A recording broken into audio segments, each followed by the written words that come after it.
જય દ્વારકાધીશ, જય ગૌ માતા. સ્વાગત છે તમારું મારા નવા વ્લોગમાં. અને આજે છે ગણેશ ચોથ. તો ગણેશ ચોથની બધાને હાર્દિક શુભકામના. અને આપણે બનાવવાના છે ગણપતિ દાદાના લાડુ. તો બધી જો તૈયારી હાલે છે. ગણપતિ દાદાના લાડુ તો આપણે સવારમાં જ જારવાના હોય, પણ આપણને ટાઈમ મળ્યો નથી, એટલે ગણપતિ દાદા ગમે ત્યારે માની લેશે. તો આપણે હવે બનાવવાના છે લાડવા, કારણ કે વહેલી લાઇટ હોય છે અને ગાયો ભેંસોનું બધું કામકાજ કરવાનું હોય ને એવું બધું હતું કામ, તો ટાઈમ મળ્યો નથી. અને હવે ટાઈમ મળ્યો છે તો આપણે બનાવી નાખી લાડવા હવે ગણપતિ દાદાને. તો જો આપણે હવે લાડવાનો લોટ બાંધી લીધો છે અને આપણે તેલ પણ ગરમ કરવા મૂકી દીધું છે. આપણે હવે આમાં પીંડિયા તળવાના થશે. અને આ જો લોટ બાંધેલો છે, એમાં પીંડિયા બનાવી અને આપણે તળતા જઈ ગેસ ઉપર. અને આ બધી બેનું જો કેવા બેઠા છે. જાનવી બેનને પેપર પૂરા થઈ ગયા, તો એ જો હવે ઘરે છે.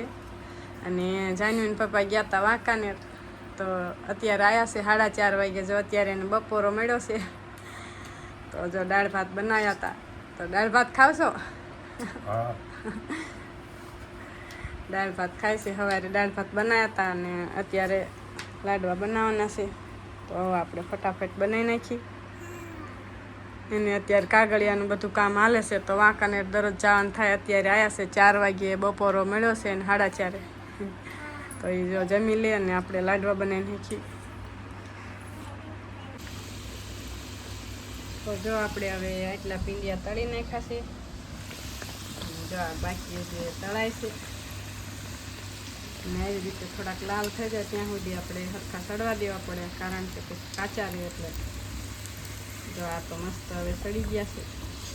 નીચે ઉતારી લઈએ આપણે.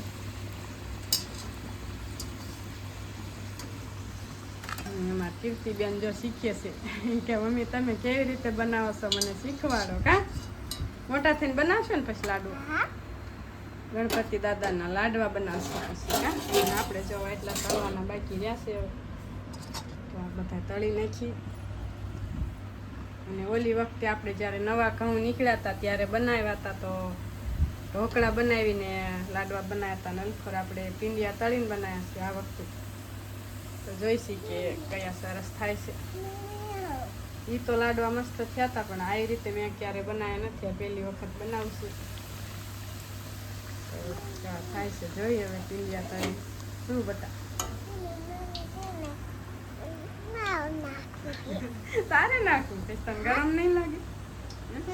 ગરમ નહીં લાગે નાખવા દે તો આપણે હવે જો ઘી ગરમ કરવા મૂકી દીધું છે ને આપણે પીંડિયા તળી અને ભાંગી નાખ્યા છે.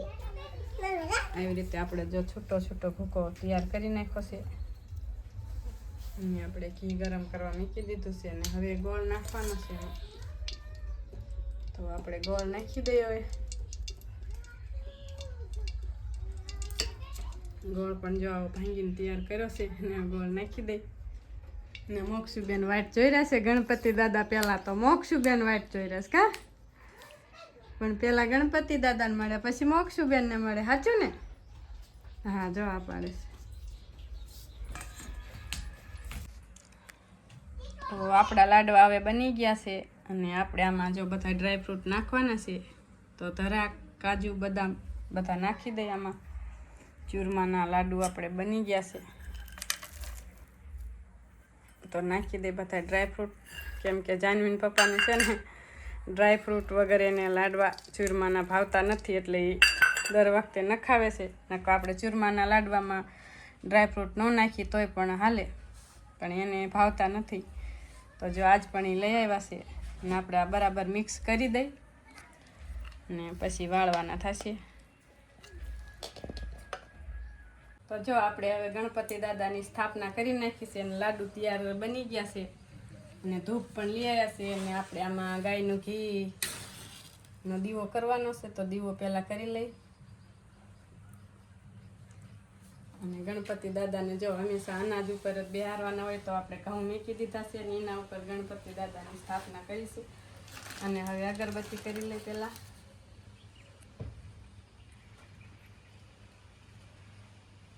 પછી આપણે લાડુ જારવાના થશે. તો લોકોએ બધાએ સવારમાં જ પૂજા કરી છે, પણ આપણે સાંજકના ટાઈમ મળ્યો છે તો ગણપતિ દાદા તો ગમે ત્યારે સ્વીકારી લેશે બધું. તો આપણે પહેલાં 5 લાડુ મૂકી દઈ બાજોટ ઉપર.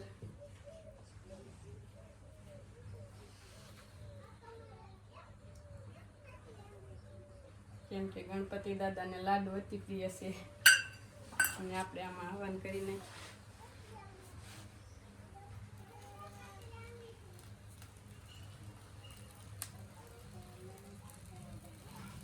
અને ગાયનું ઘી નાખી દઈએ આપણે, કેમ કે ગાયના ઘીનો હવન થતો હોય ને તો ઘરનું વાતાવરણ અને આજુબાજુનું વાતાવરણ બધું શુદ્ધ થઈ જાય છે.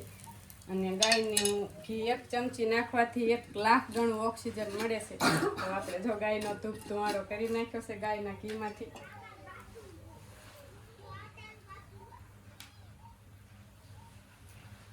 તો આપણે પૂજા થઈ જશે ને હવે આપણે લાડુ જમવાના છે. તો ફાઇનલી જો મિત્રો આપણે હવે લાડુ ગણપતિ દાદાને ધરાઈ દીધા છે અને આપણે પણ જમી લીધા છે લાડવા.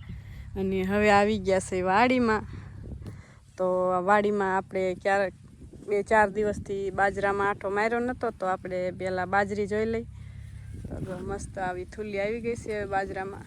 અને હવે દાણામાં ભરાતા જશે જો આવી રીતે. હવે દાણા પણ આવી ગયા છે હવે. અને મસ્ત જો બાજરી નીકળી ગઈ છે. અને જાહેરમાં પણ આપણે આંટો મારવા જવાનું છે. પહેલાં બાજરીમાં આંટો મારી લેજો. બધી બાજરી આવી રીતે મસ્ત નીકળી ગઈ છે હવે. અને બસ 1-2 પાણ આપણે આને પાછું ત્યાં પાકી જાય છે આપણી ઘરની બાજરી. તો આપણે જાહેરમાં પણ આંટો મારી આવી. તો આપણે બાજરીમાં તો બધે આંટો મારી લીધો છે અને આપણે જાહેરમાં આંટો મારવા આવી ગયા છે. તો બતાવું જો જાહેર પણ આપણી મસ્ત હવે નીકળી ગઈ છે આખી વાડીમાં જો. અને સૂર્યનારાયણ પણ જો 6 વાગી ગયા છે સાંજના.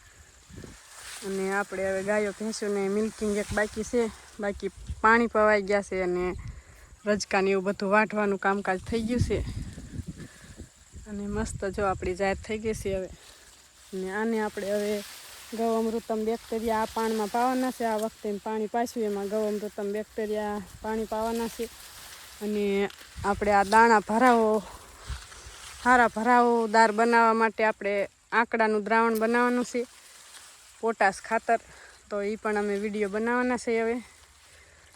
તો આમાં પાછું આંકડો અમે તો વિડીયોમાં બના રહેજો કાયમ. અને આંકડો કટિંગ કરી અને આંકડાનું દ્રાવણ બનાવવાના છે. જો આવડી જાત થઈ ગઈ છે આખી વાડીમાં જો મસ્ત.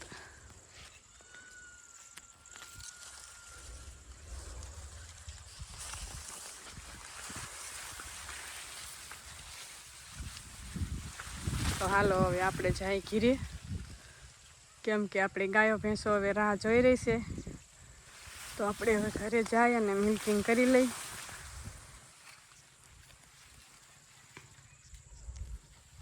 તો હાલો આપણે જાય ઘરે. અને બસ આજનો વિડીયો મેં અહીંયા પૂરો કરીશું. તો વિડીયો ગમે તો તમે અમારી ચેનલમાં નવા હોય તો લાઈક, શેર અને સબસ્ક્રાઈબ કરી દેજો. તો મળશું એક નવા વ્લોગમાં. ત્યાં સુધી આવજો.